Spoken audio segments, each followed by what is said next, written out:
13 বছর চাকরি থাকা সত্ত্বেও কেন ছাড়লেন চাকরি আইপিএস দেবাশিস ধর বিজেপি প্রার্থী? খোলামেলাভাবে জানালেন আজ তাক বাংলার ক্যামেরার সামনে। প্রায় বিরোধী দলনেতার কটাক্ষ শোনা যায়, পুলিশ তৃণমূলের দলদাস। আর সেই নিয়েই প্রাক্তন আইপিএস অফিসার জানালেন যে গোটা পুলিশ স্কুলকেই এমন দলদাস বলা যাবে না। তবে বীরভূমে বিজেপি প্রার্থীর দাবি যে বাংলা সরকারকে 8-10 জন অফিসার চালান, তার বাইরে কিছু নেই। রাজ্যে আইপিএস আইএসদের কিভাবে রাখা হয় আর কেন বাকিরা কিভাবে কাজ করেন সেসব তথ্যও দিলেন। প্রাক্তন এই আইপিএসের দাবি যে একজন আইপিএস একজন আইএএস অফিসারের পিছনে সরকারের মাসে 4 থেকে 5 লক্ষ টাকারও বেশি খরচা হয়।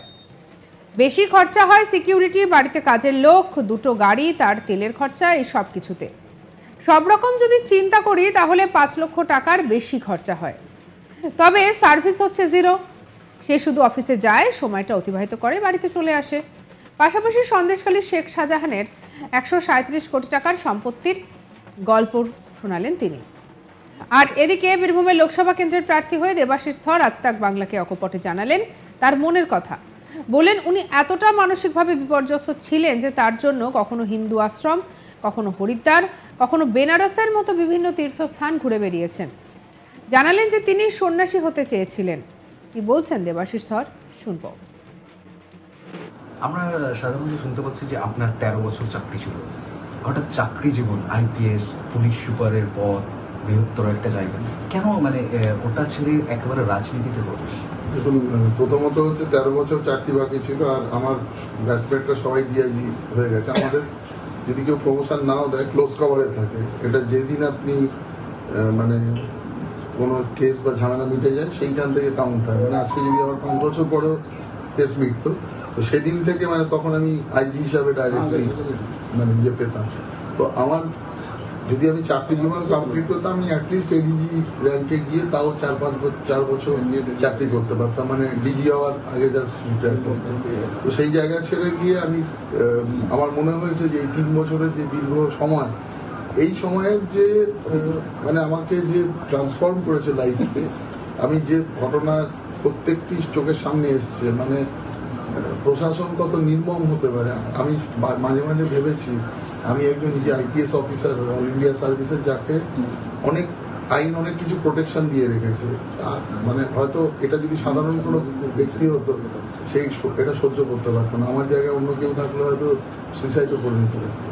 তো এই ঘটনা আমার যে ট্রমা মাঝখানে গেছে, আমি দীর্ঘদিন বাড়িতে থাকতাম না। আমি বিভিন্ন আমাদের আশ্রমে গিয়ে থাকতাম, বেনারস হোক, পুরী হোক, ওদিকে আমাদের অযোধ্যা হোক বা হরিদ্বার হোক, এটাই আমার ম্যাক্সিমাম সময় কাটতো। এবং বিভিন্ন তীর্থক্ষেত্রে আমি ঘুরে বেড়াতাম। তো বিভিন্ন তীর্থক্ষেত্রে ঘুরে ঘুরে মানুষের সাথে বিভিন্ন করে, এবং খুব সাধারণভাবে খুবই মানুষকে কাছ থেকে দেখেছি ওই সময়, এবং বিভিন্ন গুরুর সান্নিধ্যে এসেছি। এবং আমার লাইফের যে ট্রান্সফরমেশনাল যে চেঞ্জেস, তারা বারবারই বলেছেন যে আমি যখনই বলেছি আমি সব ছেড়ে বেরকে সন্ন্যাস নেওয়ারও কথা ভেবেছিলাম, ওনারা বলেছেন তোমার জীবনে অনেক কিছু বাকি আছে করা। তো ওই গভীর বিশ্বাসকে সামনে রেখে আমি নিজেকে চেঞ্জ করেছি। আর এই সময় আমি প্রচুর আধ্যাত্মিক এবং ধর্মীয় বই পড়েছি, যার মধ্যে মনে করেছি যে বা ধরুন বেশ কিছু প্রজেক্টও তৈরি করেছি, যেটা দেশের জন্য বা সমাজের জন্য করা যেতে পারে। কারণ মাননীয় প্রধানমন্ত্রী যে জায়গায় দেশকে নিয়ে যাচ্ছেন, আমার মনে হয় আমাদের এই দিকটা খুবই নেগলেক্টেড আছে, বিশেষ করে ইস্টার্ন রিজিয়ন বা নর্থ ইস্ট। সেই জায়গায় দাঁড়িয়ে যদি আমরা সেই জায়গারও অর্থনীতিকে চেঞ্জ করতে পারি, আমার মনে হয় এটা আমার জীবনের ওয়ান অফ দ্য মেজর উদ্দেশ্য। আপনি একসময় পুলিশ আধিকারিক ছিলেন, আমার রাজ্যের বিরোধী দলনেতা শুভেন্দু অধিকারী এমনকি পুলিশকে কখনো কৃতদাস, দলদাস বলে যে কটাক্ষ করতো। আজ আপনি রাজনীতিতে চলে এসেছেন, তখনকার অনুভূতি আর এখনকার অনুভূতি, দুই অনুভূতি কেমন? বা সত্যিই কি পুলিশ দলদাস, কৃতদাস?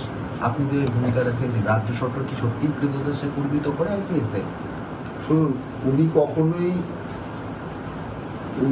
কোনো একটা পার্টিকুলার গোষ্ঠীকে ওইভাবে আক্রমণ করেন। উনি কিছু অফিসারকে, যারা সত্যিই কৃতদাস বললে ভুল হবে, তারও যদি নিচে নেমে কিছু করা যায়, যারা বিবেক বর্জিত, বিবেক শূন্য হয়ে শুধু টাকার লোভে, ক্ষমতার লোভে, এরকম একদম আমি দ্ব্যর্থহীনভাবে বলছি, এই সরকারটাকে চালায় 8 থেকে 10 জন অফিসার, তার বাইরে কিচ্ছু নেই এই সরকারে। তারা কি সবগুলো আইপিএস?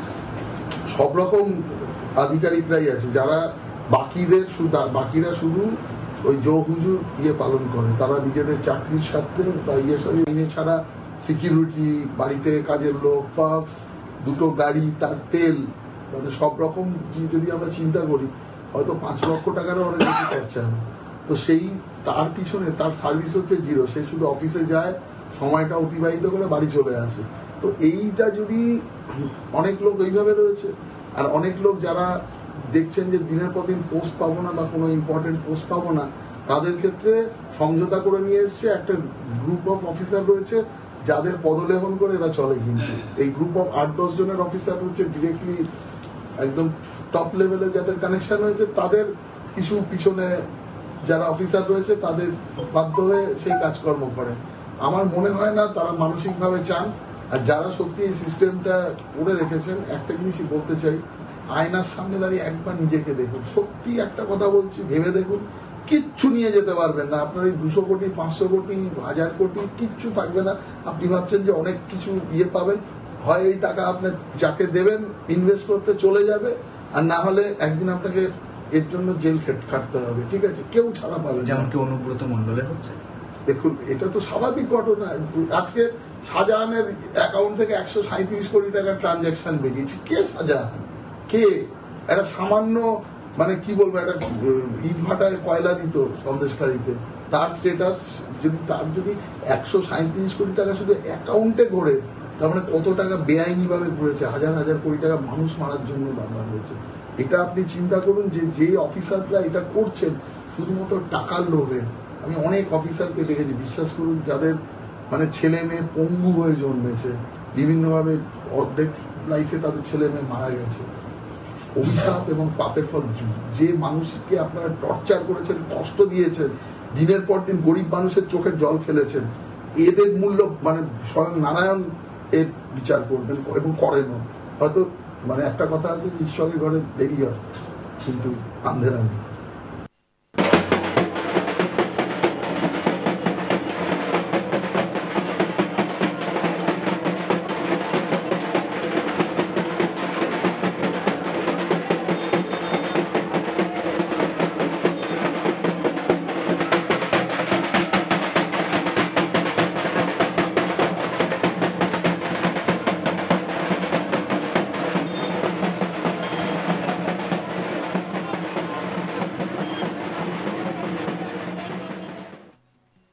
সঙ্গে রাখুন আজ তাক বাংলাকে, সাবস্ক্রাইব করে নিন।